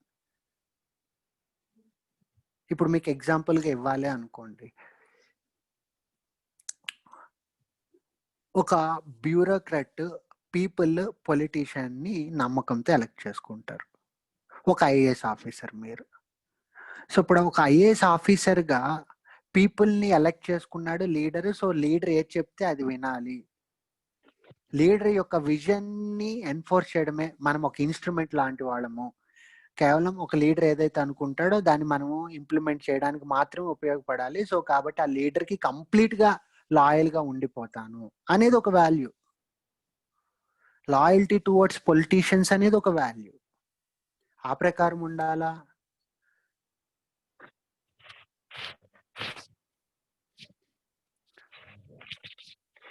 ఓకే, లేదు, న్యూట్రల్ గా ఉండాలా? ఏ పొలిటీషియన్ అయినా సరే లాయల్ గా ఉండడం ఇంపార్టెంట్ కాదు అన్నాడు. సో అప్పుడు న్యూట్రల్ గా ఉండే బ్యూరోక్రాట్ ని తన కింద పెట్టుకుంటాడా, లాయల్ గా ఉండే బ్యూరోక్రాట్ ని తన కింద పెట్టుకుంటాడా ఒక మినిస్టర్? సో లాయల్ గా ఉండే అతన్ని పెట్టుకుంటున్నాడు, న్యూట్రల్ గా ఉండే అతన్ని పెట్టుకోవట్లేదు. అప్పుడు మీరు బ్యూరోక్రాట్ గా, నేను అక్కడికి వెళ్తే ఎక్కువ సర్వీస్ చేయగలనని చెప్పి మీరు అలా చేంజ్ అయిపోవాలా, లేకపోతే న్యూట్రల్ గా ఉండాలా? మీకు ఒక డైలమా వస్తుంది, ఏది రైట్ బిహేవియర్ మీకు తెలియదు. సో కాబట్టి పబ్లిక్ సర్వీస్ వాల్యూస్ ఏంటివి అనే విషయం మీకు తెలియడం ఇంపార్టెంట్ అన్నమాట.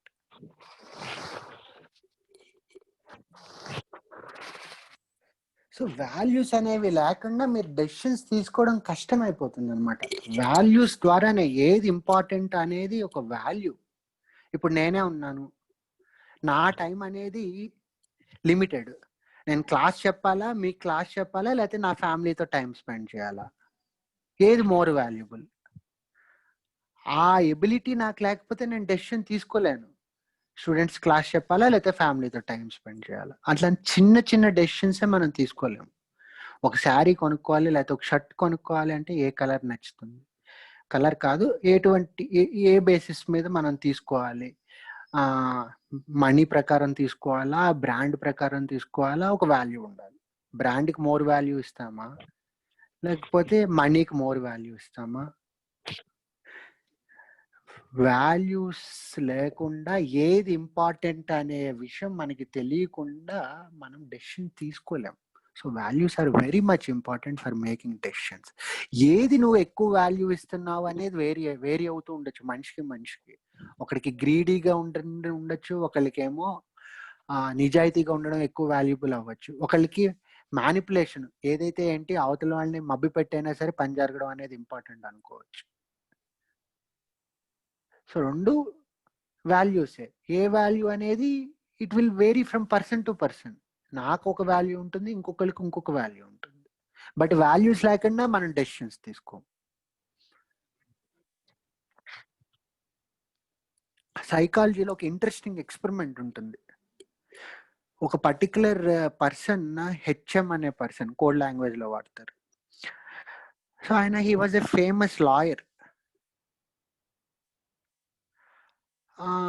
ఏమవుతుందంటే ఫర్ సమ్ రీజన్ అతని భార్య అతన్ని వదిలేసి వెళ్ళిపోతుంది. ఒకప్పుడు సక్సెస్ఫుల్ లాయరు, అతని సక్సెస్ అంతా పోయింది కంప్లీట్ గా. ఇంతకు ముందు ఎంతో సక్సెస్ఫుల్ లాయర్ అయినా అతను ఇప్పుడు చాలా ఆర్డినరీ లాయర్ లాగా, అసలు ఎవరు కేసెస్ కూడా రావట్లా. సో అతనికి ఏం అర్థం కాల, ఏం జరిగింది, ఎందుకు ఇట్లా అయిపోయింది నా కేసు అని. సరే అని he went and met one psychologist. So ఆయన యాజ్ యూజువల్ గా ఐక్యూ టెస్ట్లు అన్ని పెట్టాడు. లైక్ నార్మల్ గా ఎడిషన్స్, సబ్ట్రాక్షన్స్, లేకపోతే ఈ ఫిగర్స్ బొమ్మలు గీసి నెక్స్ట్ ఏం వస్తుందని చెప్పి ప్రెడిక్ట్ చేయడము, అవన్నీ పెడితే అన్నిట్లోనూ బాగానే చేశాడు. సరే రిజల్ట్ చూసి అంతా బాగానే ఉంది ఏంటి అని, సరే మళ్ళీ ఎప్పుడు వస్తావు అని అడుగుతాడు. సరే మళ్ళీ నెక్స్ట్ అపాయింట్మెంట్కి ఎప్పుడు వస్తావు అని అడుగుతాడు డాక్టర్. సార్ మండే ఇది పాజిటివ్, ఇది నెగిటివ్, ట్యూస్డే ఇది పాజిటివ్, ఇది నెగిటివ్, వెన్స్డే ఇది పాజిటివ్, ఇది నెగిటివ్, అట్లా అన్ని పాజిటివ్లు నెగిటివ్లు చెప్తున్నాడు కానీ డెసిషన్ తీసుకోలేకపోతున్నాడు. అంటే ఇప్పుడు ఉదాహరణకి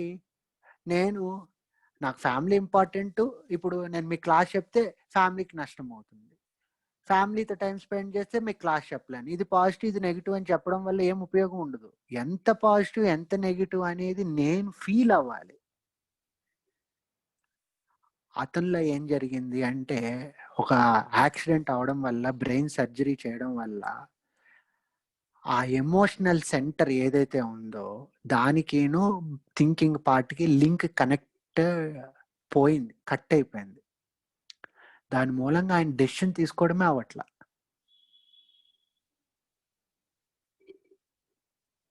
సో ఎమోషన్స్ అనేవి చాలా ఇంపార్టెంట్. డేవిడ్ హ్యూమ్ ఏదైతే చెప్పాడో అది చాలా చాలా ఇంపార్టెంట్.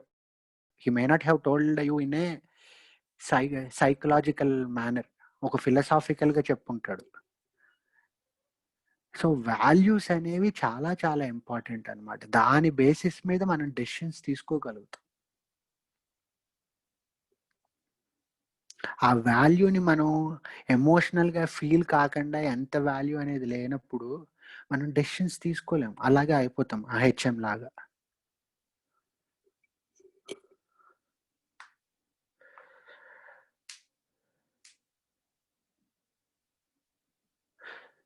సో పబ్లిక్ సర్వీస్ అనేది అప్రాప్రియేట్ సెట్ ఆఫ్ వాల్యూస్ తో లేకపోతే trust, respect of the people who rely on that service అనేది పోతుంది. ఇక్కడ పబ్లిక్ ఇప్పుడు మ్యాగీ నూడిల్స్ మీద ఒక పర్టికులర్ టైంలో అందరికీ నమ్మకం పోయింది, దాంట్లో ఏదో ఒక సబ్స్టెన్స్ ఉంది which is harmful for health అని, కంప్లీట్ గా బ్యాన్ చేస్తారు. తర్వాత చాలా రోజులు ఆ ప్రోడక్ట్ వాడడానికి ఇష్టపడలా. ఇప్పుడు మీరు మ్యాగీ పైన బ్రాండ్ పైన చూస్తే చూడండి, దానిపైన హెల్తీగా ఉంటుంది అనే విషయాన్ని కన్వే చేయడానికి స్పెషల్ గా ఒక స్టాంప్ వేస్తాడు. I don't remember exactly, but ఎవరైనా మ్యాగీ ప్యాకెట్ ఇంట్లో ఉన్నా చూడండి, హెల్త్ అనేది మేము ఇస్తాము అన్నట్టుగా ఒక సెన్స్ వస్తుంది అన్నమాట.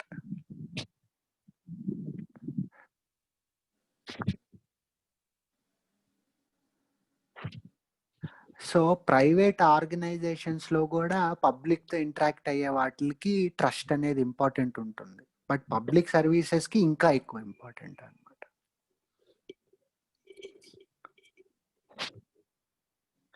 నెక్స్ట్ పబ్లిక్ సర్వీస్ లో ప్రాసెస్ కూడా it is equally important as outcomes. ఇందాక నేను అడిగాను, నేను చేసేది మంచిదే కదా, అలాంటప్పుడు జనాలకి తెలియాల్సిన అవసరం ఏముంది అని.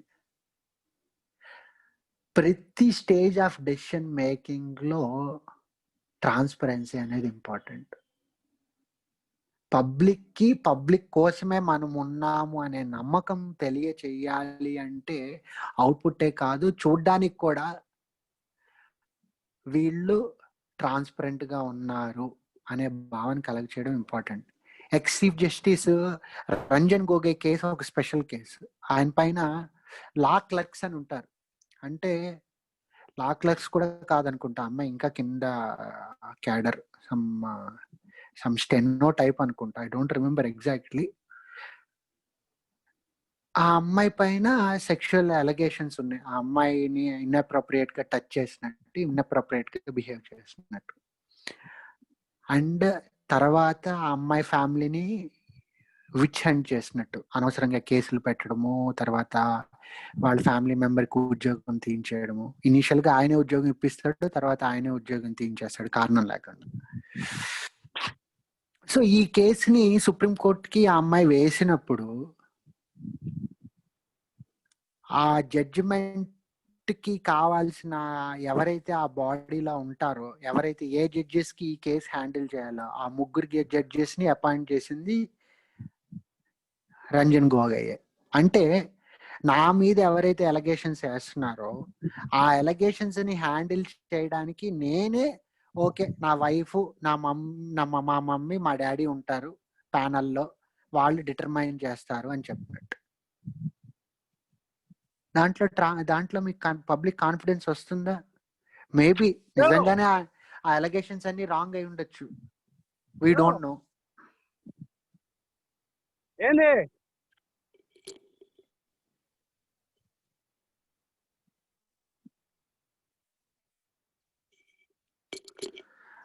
ఆ ఎలిగేషన్స్ అన్ని రాంగ్ అయి ఉండొచ్చు, బట్ కాన్ఫిడెన్స్ వస్తుందా? ఓకే, అక్కడితో ఆగారా? తనకి సపరేట్ గా ఒక లాయర్ని అపాయింట్ చేసుకునే పర్మిషన్ ఇవ్వలేదు. And principles of natural justice, తన వాదన తను చెప్పుకోవడానికి అవకాశం ఇవ్వలేదు. And he is damn supreme court chief justice of India. అటువంటి క్యారెక్టర్, అటువంటి వాళ్ళు సుప్రీంకోర్టు చీఫ్ జస్టిస్ అయ్యి ఆ విధంగా నడుచుకుంటే, నెక్స్ట్ ఎలక్షన్స్ అయిన వెంటనే, అయోధ్య కేసు ఇవన్నీ అయిపోయినాయి, వెంటనే ఇమీడియట్ గా ఈ బికేమ్ రాజ్యసభ మెంబర్. ఏ విధంగా కాన్ఫిడెన్స్ వస్తుంది?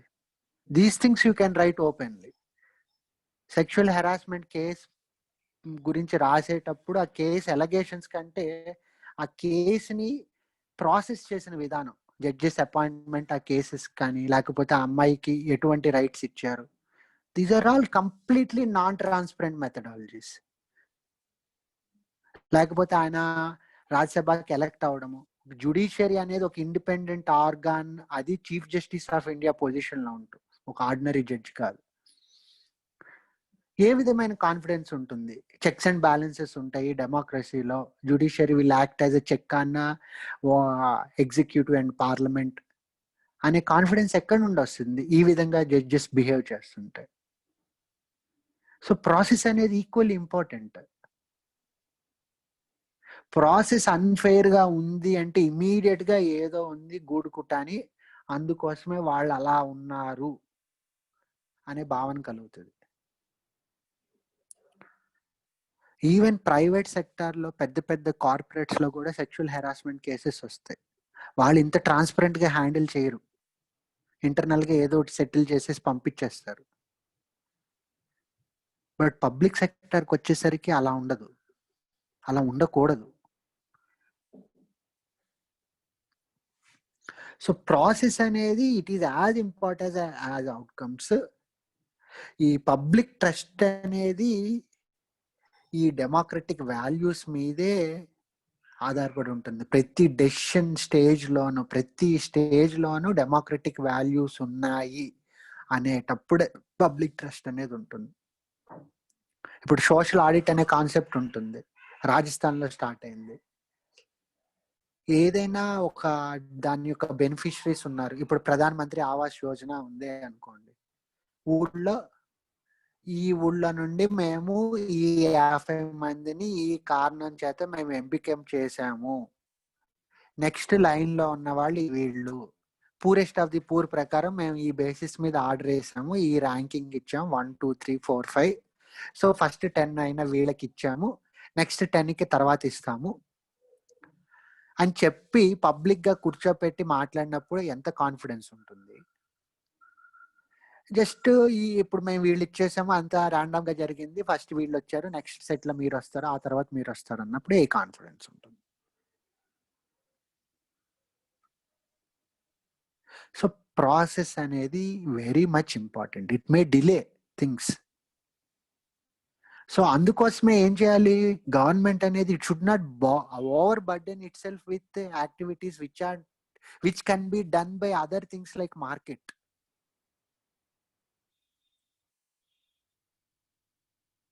అటువంటి వాటి నుండి బయటకు వచ్చేసేయాలి, సాధ్యమైనంత వరకు బయటకు వచ్చేసేయాలి. లేకపోతే మార్కెట్ ఫోర్సెస్కే సబ్జెక్ట్ చేయాలి. ఇప్పుడు బ్యాంకింగ్ అనేది it is subjected to market forces. Public sector undertakings చాలా వరకు they are subject to market forces. And దాంట్లో ఇంటర్నల్ గా బాడీ సెలెక్షన్స్ అన్ని ఇండిపెండెంట్ బాడీస్ పెట్టేసేయాలి, దాంట్లో పొలిటికల్ ఇంటర్ఫిరెన్స్ ఉండకూడదు. సో అప్పుడేమవుతుంది, ఓనర్షిప్ తో సంబంధం లేకుండా మార్కెట్ కాంపిటీషన్ వల్లే రిసోర్సెస్ అలొకేట్ అవుతాయి కాబట్టి నష్టం జరగదు. అదొక ఆల్టర్నేటివ్ మెకానిజం, మనం అమ్మాల్సిన అవసరమే లేదు. బ్యాంకింగ్ లో ప్రైవేట్ సెక్టర్ బ్యాంక్స్ ఫెయిల్ అయినాయి, పబ్లిక్ సెక్టర్ బ్యాంక్స్ ఫెయిల్ అయినాయి. ఫెయిల్ అవడానికి రీజన్స్ ఓనర్షిప్ కాదు, వేరియస్ అదర్ రీజన్స్ ఉన్నాయి. జస్ట్ ఓనర్షిప్ బేసిస్ మీద ఎవరైనా చెప్తున్నారంటే there is something wrong in there argument.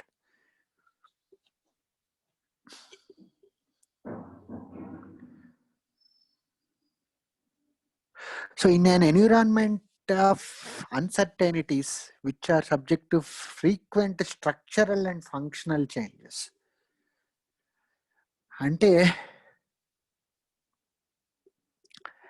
Structural గాను ఫంక్షనల్ గాను కంటిన్యూస్ గా చేంజెస్ వస్తూ ఉంటాయి. ఇప్పుడు సత్యం స్కామ్ జరిగిన తర్వాత the way stock market operate అయ్యే దాంట్లో కార్పొరేట్ గవర్నెన్స్ లో సెబీ చాలా ఎక్కువ చేంజెస్ తీసుకొచ్చింది. రెగ్యులేటరీ బాడీస్ ఫంక్షనింగ్ అనేది కొత్త కొత్త ఫ్రాడ్స్ జరుగుతున్న కొద్దీ వాళ్ళ యొక్క ఫంక్షన్స్ లో మోర్ అండ్ మోర్ స్పెషలైజేషన్ తీసుకురావాల్సి వస్తుంది. అప్పుడు వాల్యూస్ వేరుగా ఉంటాయి వాటికి. సో అటువంటి చేంజెస్ కి బాగా అడాప్ట్ అవుతూ ఉండగలగాలి. అండ్ నెక్స్ట్ అంత ఫాస్ట్ గా చేంజెస్ వస్తున్నప్పుడు కూడా ఇటువంటి వాల్యూస్ అనేవి they will act as a guiding principal. Compass అంటే నార్త్ సౌత్ వెస్ట్ ఈస్ట్ తెలుసుకోవడానికి, నార్త్ పోల్ ఎలా తెలుసుకోవడానికి మ్యాగ్నెటిక్ కంపాస్ యూజ్ అవుతుందో, అదే విధంగా వాల్యూస్ అనేవి కంపాస్ కింద యాక్ట్ చేయాలన్నమాట. చేస్తాయనే ఉద్దేశంతో వాల్యూస్ పెడతారు. ఎటువంటి క్లిష్ట పరిస్థితి వచ్చినా, ఎటువంటి కొత్త సిచ్యువేషన్ ఇంతకు ముందు హ్యాండిల్ చేయింది వచ్చినా, ఇటువంటి వాల్యూస్ యూజ్ చేసుకుని డెసిషన్ తీసుకుంటారు. ఓకే, డెమోక్రటిక్ సిస్టంలో ఈ వాల్యూ అనేది పబ్లిక్ పార్టిసిపేషన్ అనేది highest value. So PM image ఇంపార్టెంటా, పబ్లిక్ వాల్యూస్ పబ్లిక్ ట్రస్ట్ ఇంపార్టెంటా అంటే will have to make public trust important. ఒక్క నిమిషం.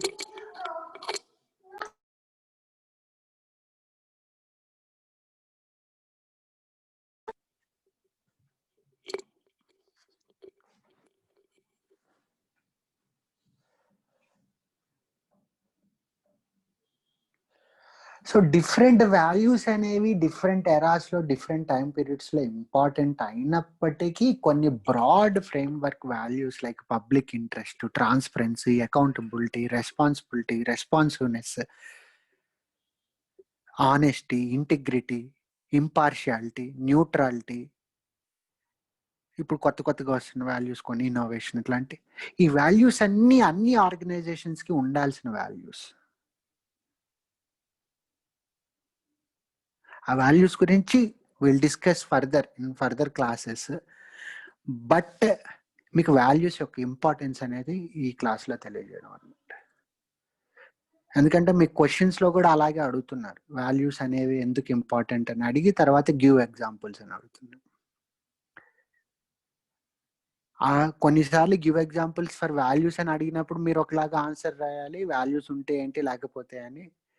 Give examples of which kind of values, what are the values of public service, give 3 examples అంటే అప్పుడు మీరు రాసే ఆన్సర్లో ఇప్పుడు నేను చెప్పిన ఇంపార్షియాలిటీయో, న్యూట్రాలిటీయో, ఇంటిగ్రిటీయో ఏవో ఒకటి మీరు రాయాల్సి వస్తుంది. క్వశ్చన్ అర్థం చేసుకుని రాయండి. ఎథిక్స్లో మాత్రం క్వశ్చన్ని అర్థం చేసుకోకుండా మీకు తెలిసింది రాసేసుకుంటూ, ఇన్ఫ్యాక్ట్ ఏ పేపర్ అయినా సరే మీకు తెలిసింది రాసేసుకుంటూ వెళ్తే దానివల్ల యూజ్ ఉండదు. ఇన్ఫ్యాక్ట్ మీరు రాయడం మానేసేయండి. మీకు మీకు మీకు నచ్చింది మీరు రాసుకుంటూ వెళ్ళేటైతే పేపర్ కరెక్ట్ చేసే వాళ్ళకి తలనొప్పి, మీరు టైం వేస్ట్ చేసుకున్నట్టు. క్వశ్చన్ అర్థం చేసుకోండి.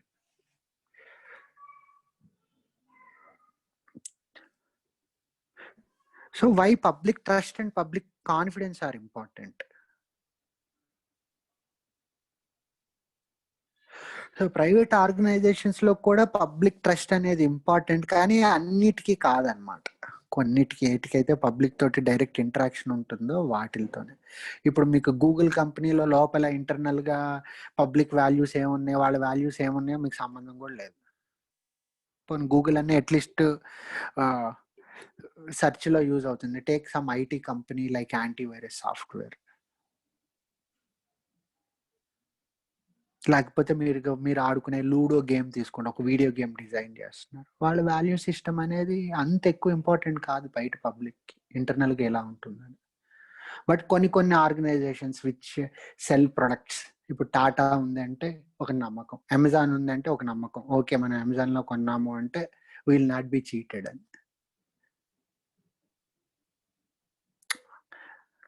సో అది అనేది ప్రైవేట్ ఆర్గనైజేషన్లో it will vary. Public trust అనేది ఎంత ఇంపార్టెంట్ అనేది it depends on the amount of interaction with the customers. But public సర్వీస్కి అలా కాదు, it is all the more important.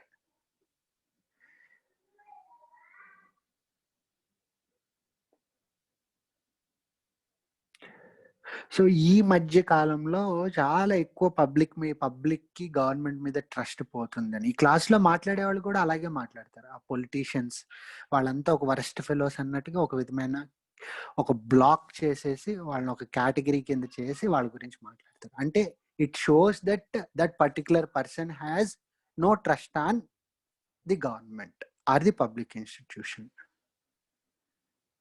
Covid crisis వచ్చినప్పుడు మీరు వెళ్ళి ఎక్కువ కొనుక్కోద్దు, ఎసెన్షియల్ సర్వీసెస్ ప్రొవైడ్ చేస్తాం, వాటిని మేము బ్లాక్ చేయట్లేదు అని చెప్పి గవర్నమెంట్ అష్యూరెన్స్ ఇచ్చినా జనాలు వెళ్ళి పరిగెత్తుకుంటూ కొనేసుకున్నారు. షార్టేజ్ వచ్చింది అప్పుడు. అంటే పబ్లిక్కి కాన్ఫిడెన్స్ లేదు గవర్నమెంట్ పైన.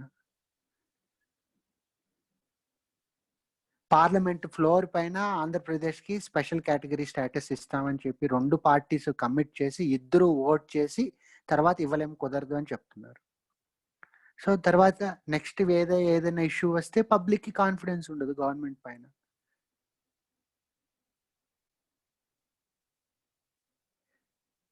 And Balakot strikes, from what I read in international papers, there is no proof.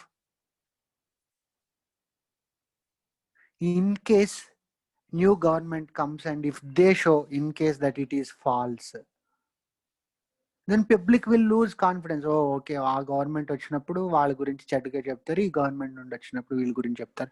ఒక పబ్లిక్కి గవర్నమెంట్ యాజ్ అన్ ఇన్స్టిట్యూషన్ పైన నమ్మకం పోతుంది. వీళ్ళకి సపోర్ట్ చేసుకుంటారు, వాళ్ళు సపోర్ట్ చేసుకుంటారు అనుకుంటారు. It is very dangerous. Short term benefits కోసం చూసుకుంటూ చేస్తున్నారు.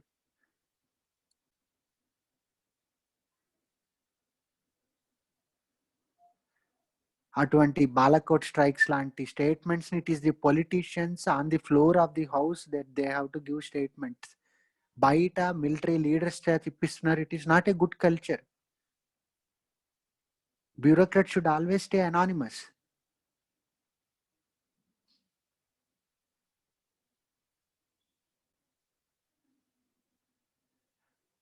పొలిటీషియన్ రాంగ్ స్టేట్మెంట్ ఇస్తే వచ్చే నష్టం కంటే ఒక బ్యూరోక్రాట్ రాంగ్ స్టేట్మెంట్ ఇవ్వడం వల్ల ఎంతో కాన్ఫిడెన్స్ పోతుంది జనాలకి.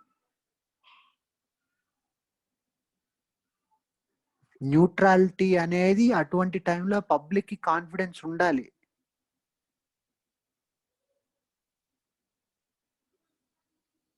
Neutrality is a important value that way. So ఇప్పుడు మీకు నేను చెప్పినట్టుగానే సివిక్ ఎంగేజ్మెంట్ తగ్గిపోతుంది పబ్లిక్ ట్రస్ట్ తగ్గిపోవడం వల్ల. పొలిటికల్ పార్టిసిపేషన్ తగ్గిపోతుంది. పొలిటికల్ పార్టిసిపేషన్ తగ్గిపోతే తద్వారా సోషల్ ఎకనామికల్గా అన్ని దెబ్బతింటాయి. ఫండమెంటల్ రైట్స్ దెబ్బతింటాయి. ఇటువంటి అనార్కీ వచ్చి ఇటువంటి దాంట్లో మిలిటరీ లాంటి రూలే బెటర్, మోనార్కీయే బెటర్ అని చెప్పి మళ్ళా ఎవరినైనా నియంత్రిత్వ పాలన లేకపోతే అటువంటి పెద్ద స్ట్రాంగ్ లీడర్ని తీసుకొచ్చి పెట్టేసుకుంటే అంత డేంజరస్ అది. అక్కడితో ఆగిపోదు. ఇప్పుడు పాకిస్తాన్ స్పాయిల్ అయిపోవడానికి కారణం ఏంటి? అన్నిసార్లు మిలిటరీ రూల్ వచ్చేసరికి ప్రతి గవర్నమెంట్ ఆర్గనైజేషన్లో మిలిటరీ వాళ్ళకి ప్రాపర్టీస్ ఉంటాయి. ఆయిల్ ఇండస్ట్రీలో మిలిటరీ వాళ్ళకి ప్రాపర్టీస్ ఉంటాయి. ప్రతి దాంట్లోనూ మిలిటరీ వాళ్ళకి ఉంటుంది. మన దాంట్లో మన కంట్రీలో మనం కనివిని చూడం. ప్రతి ఇండస్ట్రీలోనూ మిలిటరీ యొక్క రోల్ ఉంటుంది. మనం ఏం చూస్తాం? పొలిటీషియన్స్ని చూస్తాం. పొలిటీషియన్స్ అన్నిట్లోనే ఇన్వెస్ట్మెంట్ చేయడం, రియల్ ఎస్టేట్లో ఇన్వెస్ట్ చేయడం, ఏట్లో అయితే ప్రాఫిటబుల్ ఎంటర్ప్రైజెస్ ఉంటాయి అట్లా అన్నిట్లోనే ఇన్వెస్ట్ చేయడం. అక్కడ మిలిటరీ చేస్తారు. అండ్ పొలిటీషియన్స్ ఇవాళ వస్తారు, రేపు వెళ్ళిపోతారు. అట్లీస్ట్ 5 yearsకో 10 yearsకో ఏదో టైంలో చేంజ్ చేయడానికి కుదురుతుంది. మిలిటరీని అలా చేంజ్ చేయడం అవుతుందా? వాళ్ళ సర్వీస్లో ఉన్నంత కాలం ఉండాల్సిందే. అది ఎంత డేంజరస్.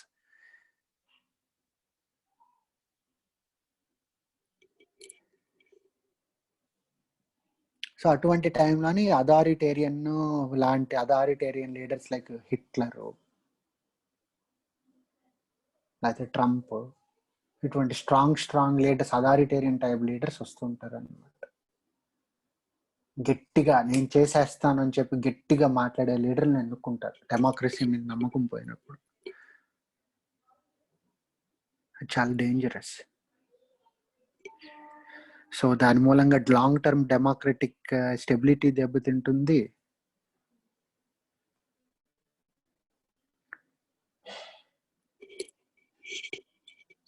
పీపుల్ లెజిటిమసీ లేనప్పుడు డెమోక్రటిక్ లీడర్స్ ఆ సెటప్ మీదే కంప్లీట్గా పోతుంది. ఎన్నోసార్లు 1980s 90s మూవీస్ తెలుగు నేను చూస్తుంటే మిలిటరీ రూలే కరెక్ట్ మన దేశానికి అని చెప్తున్న స్టేట్మెంట్లు ఎన్నో చూస్తాను. ఆ డైరెక్టర్లు తెలియక ఏదో మాట్లాడేస్తుంటారు. But that is indicating the psyche of that time. Development అనేది జరగట్లేదు, గ్రోత్ ఆగిపోయింది, మిలిటరీ రూల్ రావాల్సిందే.